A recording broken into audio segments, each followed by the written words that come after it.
que más tarde fueron probados a ser falsas.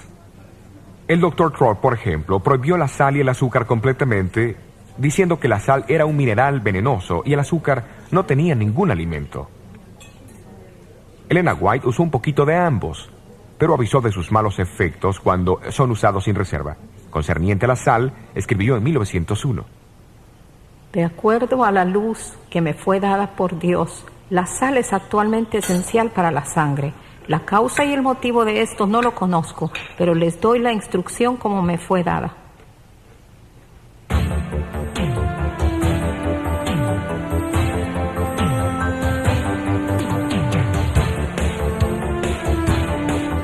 Mucho antes que los efectos del colesterol fuesen conocidos, ella escribió que el aceite de oliva era mucho más preferible que la grasa o el aceite animal. Promovió una dieta vegetariana, suplida con el uso limitado de la leche y huevos. Mucho antes que la ciencia confirmara sus beneficios, en verdad se ha descubierto que una dieta vegetariana promueve la resistencia de los atletas significativamente. Su preocupación sobre los alimentos refinados y el uso de mucho azúcar había sido ampliamente confirmado por investigaciones científicas. ¿Y qué sobre los beneficios de caminar o practicar ejercicio al aire libre? Del agua, de la luz del sol, de la recreación y el descanso adecuado que ella tan firmemente defendió. ¿Quién los negaría hoy? Tengo problema para entender a la gente agresiva. Se relaciona. Pero en los días de Elena, sus mensajes encontraron oposición. Contraria a la opinión médica de su tiempo, promovió la importancia de la función de la mente en el proceso de curación. Hoy, la ciencia psicosomática reconoce el papel vital que la mente juega al vencer la enfermedad. Así que realmente no quiere enfrentar el trabajo o los problemas que tenga. En junio de 1982, un informe fue publicado por la Academia Americana de Ciencias y por el Concilio Nacional de Investigaciones, titulado La dieta, la nutrición y el cáncer. Reconocía que una persona, al operar ciertos cambios en la dieta, podría reducir abundantemente el riesgo de contraer cáncer.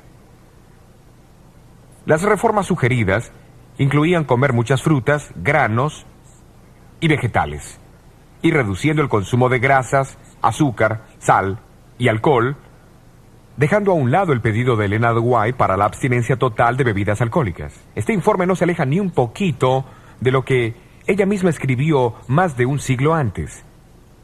Pero ¿qué de su propia salud?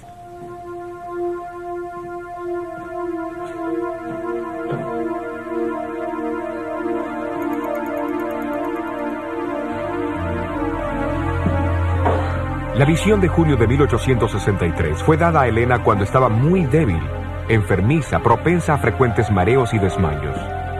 Sufrió del corazón toda su vida y sufrió de parálisis 5 veces antes de 1870. Se describió a sí misma como una gran consumidora de carne y que el pan especialmente era desabrido para ella. Pero aceptó la instrucción recibida y después de 1863 cambió su dieta y estilo de vida radicalmente.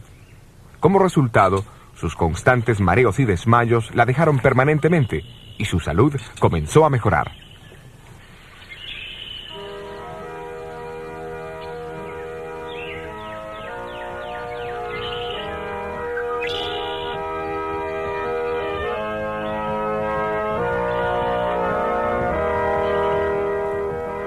Uno o 2 años antes que Elena White falleciera a los 87 años de edad, Arturo Spalding, el historiador y cuentista, la visitó en Ellis Haven.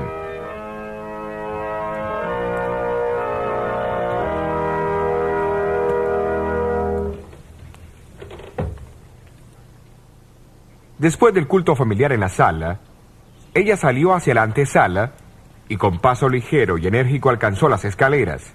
Arturo Spalding ofreció ayudarla, pero ella respondió: Oh, no, gracias. Soy muy capaz de subir las escaleras por mí misma. Estoy tan activa como cuando era niña. ¿Como cuando era niña? No debiera decirlo. Cuando era niña estaba enferma y débil y con mala salud. Pero ahora el Señor me ha sanado y fortalecido y me siento mejor, mucho mejor que cuando era niña. Casi al final de su carrera, el Dr. Clyde McKay profesor de nutrición en la Universidad de Cornell en Nueva York, fue introducido a los escritos sobre alimentación y nutrición de Elena White. Se impresionó profundamente y se quedó particularmente intrigado por saber las fuentes de esa información. Preguntó cómo una mujer con casi ninguna educación podía dar consejos de salud tan avanzados para su tiempo. Rechazó la idea de que los había copiado de sus contemporáneos. Después de todo, ¿cómo hubiese sabido cuáles ideas usar y cuáles rechazar de entre la perpleja colección de teorías y consejos sobre salud del siglo XIX? Muchos de los cuales fueron bastante irracionales y han sido descartados desde entonces. Él creyó que Elena tendría que ser una mujer sorprendente, con conocimientos avanzados a su tiempo, para hacer esto con éxito. Después de leer extensamente los escritos sobre salud del Dr. McKay, comenzó a dar conferencias con los conceptos de Elena White a varias sociedades profesionales. Estoy impresionado con la exactitud de sus enseñanzas a la luz de la ciencia de nutrición moderna. A pesar del hecho que sus obras fueron escritas mucho antes de la llegada de la nutrición científica moderna, no existe ninguna guía mejor disponible hoy. En 1865, la Iglesia Adventista había alcanzado una membresía de unos 4,000. Aunque poseía poca riqueza, había sido recordada en la visión de 1863, que la misma tenía una obra sagrada de alertar a otros sobre salud. Pero ¿cómo la Iglesia alcanzaría este blanco?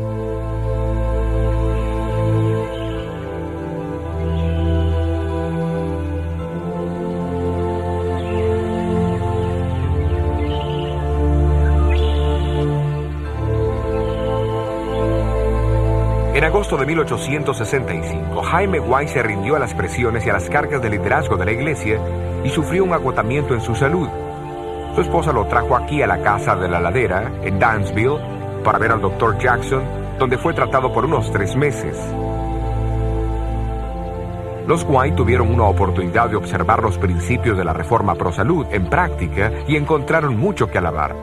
Pero descubrieron que algunos de los principios de curación eran contrarios a las enseñanzas de Jesús. En verdad, recibieron algunos consejos médicos que podrían haber sido fatales en el caso de Jaime White.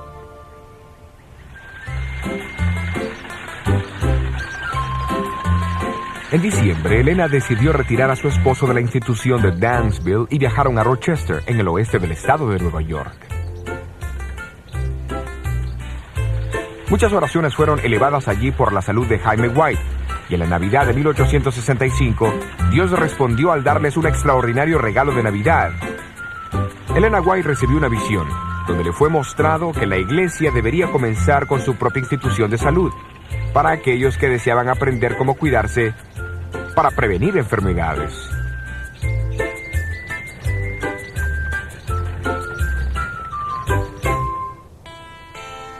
En el siguiente año, una vieja casa remodelada fue comprada al oeste de Battle Creek, Michigan, quien en ese entonces era un próspero pueblo industrial con una población de 5,000.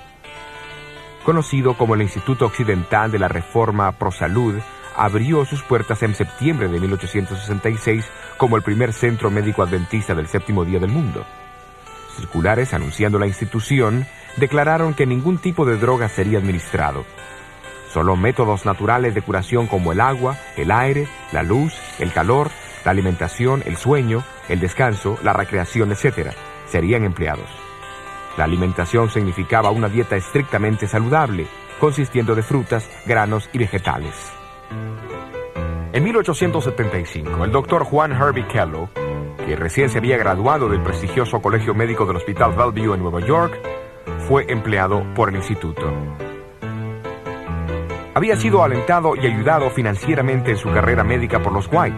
El año siguiente, a los 24 años de edad, fue nombrado superintendente médico del instituto, posición que ocupó durante los próximos 67 años. En 1877, el instituto vino a ser el Sanatorio Médico Quirúrgico de Battle Creek. Fue en el mismo año que Louis Pasteur presentó su teoría del germen a la Academia Francesa de Ciencias. El prestigio de la medicina estaba a punto de experimentar un cambio, y el Dr. Kellogg jugaría un papel importante. Cuando la reputación del sanatorio se expandió, se agrandaron considerablemente los edificios. y para 1885 era la institución de ese tipo más grande del mundo. A fines de los 1890, el